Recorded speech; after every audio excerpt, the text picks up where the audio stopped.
안녕하십니까. 자, 보험업법 같이 강의하게 된 오창민 강사입니다. 이 보험업법은 먼저 들어가기에 앞서서 특성에 대해서 좀 말씀을 드리려고 해요.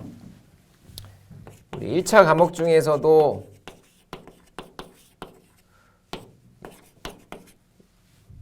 장점과 단점이 있을 건데 1차 과목은 보험업법, 보험계약법, 그리고 손해사정 이론이 있죠.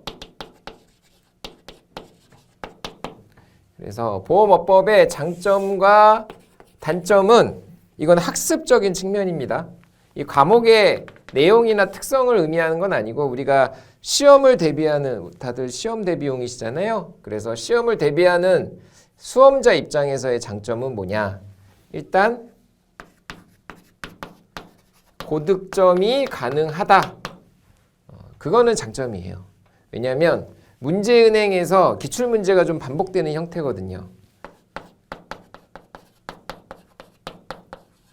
기존에 나왔던 게 거의 비슷하게 이제 회전이 돼요, 문제가. 물론 이제 어법의 특성상 조문이 좀 바뀌죠. 왜냐하면 법률 자체가 개정이 되거든요. 새로운 제도나 시스템이 들어오면 관련된 법률 자체도 좀 바뀌어요. 그 한 예로 이번에 실손보험 청구 간소화 서비스가 이제 도입이 되잖아요. 그거와 관련된 법률 개정이 또 있었어요. 최근에. 그런 것처럼 개정이 좀 이루어질 수 있다. 그런 것들은 이제 체크 포인트가 되는 거죠. 새로 개정되는 부분들에 대한 체크를 해야 되고, 이게 고득점이 가능하고 기출이 반복이 되지만 단점은 딱딱하다. 왜냐면 법률 조문이니까 굉장히 딱딱해요. 용어 자체도 딱딱하고 우리가 생소하고, 그리고 이걸 왜 해야 되나 싶기도 해. 딱딱한 조문.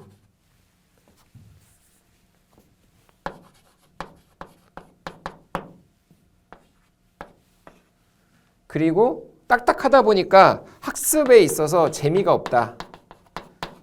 좀 재미나 흥미가 좀 떨어진다. 재미가 없다 그러면 좀 너무 야박하니까 좀 재미나 흥미가 반감된다. 그냥 이렇게 표현하겠습니다. 그리고 또 하나는 휘발성이 강하다. 그래서 이 조문 자체가 딱딱하고 굉장히 분량이 많아. 그러다 보니까 시험에 임박해서 이거를 공부하더라도 뒤돌았으면 까먹어. 그래서 이 과목 자체는 선행에 대한 의미가 있긴 있죠. 분명히 선행에 대한 의미는 있지만 반드시 시험에 임박해서 집중력 있게 학습을 하는 것이 좋다. 그래서 선행의 의미는 일단 이해 기반으로 가고, 그리고 나서 문제풀이를 통해서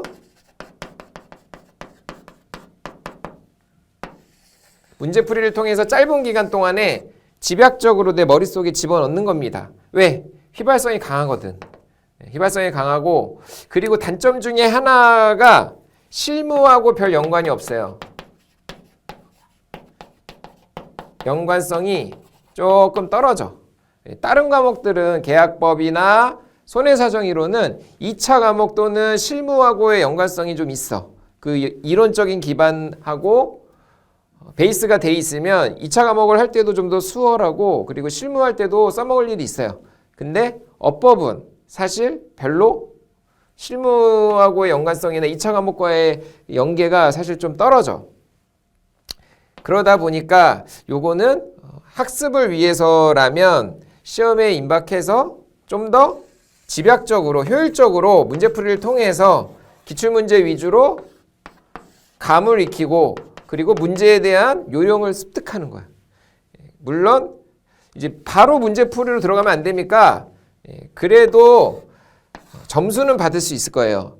합격선의 점수는 받을 수 있는데, 다만 이해가 되지 않으면, 용어가 낯설기만 하고 이해가 되지 않으면 그야말로 찍는 스킬을 늘리는 것밖에 안 돼요. 그래서 일단은 이해 기반으로 가되, 그 다음에 암기가 이제 병행돼야 된다. 그래서 초반에는 1차 시험 앞두고 좀 초반에는 이론 베이스로 가시고요. 그리고 이 기본 이론을 통해서 그리고 시험에 임박해서는 한 3주 잡아놓고 문제만 달달달 보는 거예요. 그러면 여기서의 이해 기반이 있기 때문에 문제풀이 할 때도 그래도 좀 낯설지 않거든요. 그렇게 학습을 하시기를 바라고, 그렇게 학습을 하시면 뭐 70점 이상은 득점이 가능하다.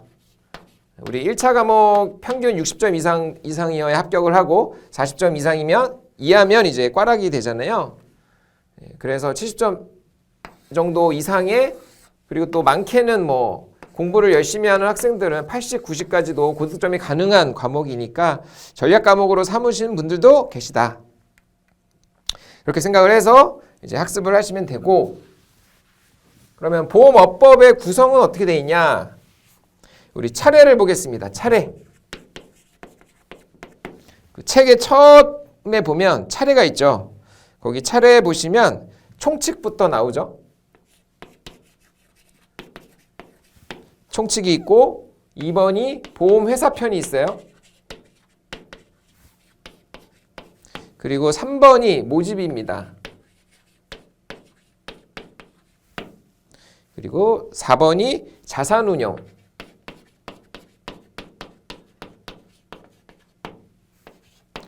5번은 계산. 7번은 해산청산.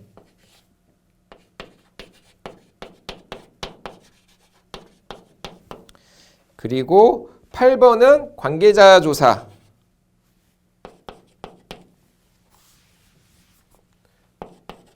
관계자 조사 및 제3자 보호가 있죠.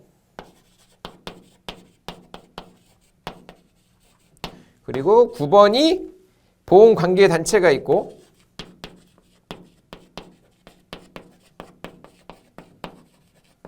그리고 10번이 보칙벌칙이 있습니다.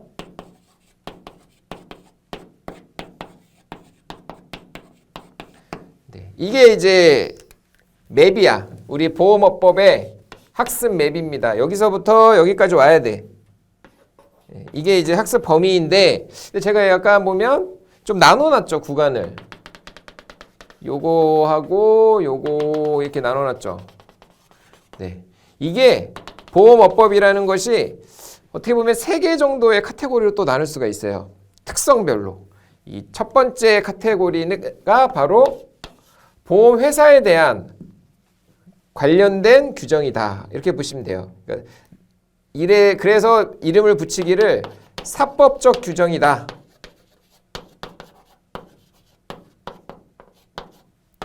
그리고 여기는 관리감독에 대한 규정이기 때문에 공법적 규정이다. 이렇게 이름을 붙입니다. 그래서 이거 두 개를 합쳐서 공사혼합법이다. 이렇게 얘기를 합니다. 공과 사, 혼합법이다. 이 사법적 규정이라는 거를 딱 보면, 아, 이거는 회사를 만들고 보험회사 만들었어요. 그리고 허가를 받고, 우리 보험회사 영업을 할 거야, 영위할 거야, 사업을. 거기에 대한 허가를 받고 실제 보험업을 이제 영위하는 겁니다. 모집해야죠. 보험도 상품이니까 많이 팔수록 회사의 이득이야. 그죠? 그래서 이거를 그럼 누가 팔아요? 설계사도 팔고 대리점도 팔고 그 안에 이제 또 중개사도 있고 온라인도 있고 많습니다.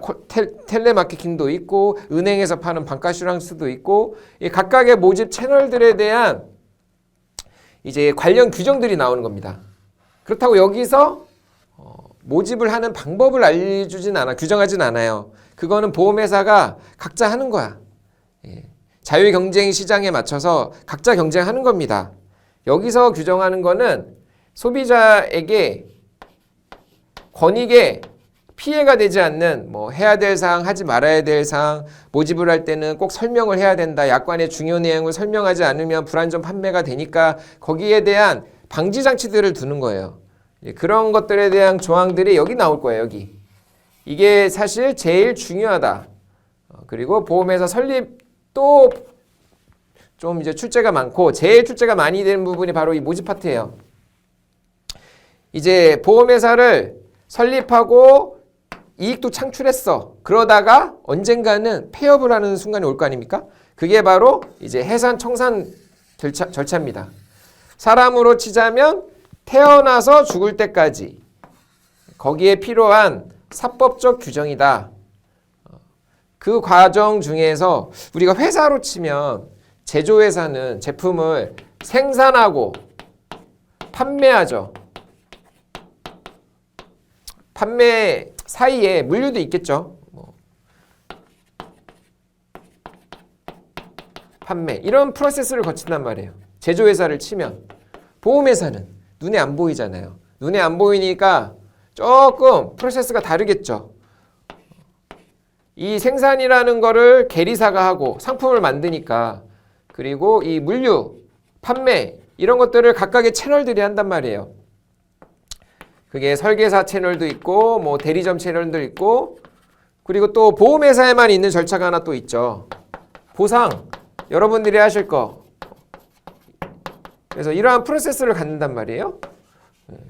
그런데 이러한 프로세스가 매출을 일으키고 비용이 나가고 이런 핵심 프로세스라고 한다면 여기에 들어가는 거는 회사로 치자면 스텝 업무에 좀 가깝죠. 그래서 회계, 자산 운용, 약간 핵심적인 제품 프로세스라기보다는 백오피스에 가까운 이게 프론트 오피스라고 표현하면 이걸 백오피스라고 표현할 수 있어요. 지원 업무 같은 거. 물론 이제 경영 지원이나 IT 이런 것들은 좀 논외로 치고 일단 이 모집 파트에서 매출을 일으키는 이 프로세스하고는 조금 다르다. 그게 이제 자산운용, 보험금을 추치하고 이거를 가만히 두는 것이 아니라 또 수익을 발생시키는 자산운용 파트가 또 있습니다. 그리고 보험 수리 쪽, 책임준비금을 쌓고 보험회사에 보험 수리를 하는 담당하는 또 계리사들이 하는 영역이죠. 이 계산 파트가 있고 그래서 이거는 약간 좀 출제 빈도도 좀 낮아. 예. 사실 여기에 중요한 포인트들이 많이 있고 이거는 많아봤자 파트별로 한 문제, 두 문제 이 정도밖에 안 나와요. 그러니까 중요성이 좀 떨어진다. 그리고 이 세 번째가 공법적 규정으로 인해서 이 관리 감독을 어떻게 할 거냐. 우리가 관리 감독의 주체는 금융위원회와 금융감독원이 있습니다. 금융위와 금융감독원이 있어요. 금융위가 명령권이 있고 금융감독원은 조사권이 있어요.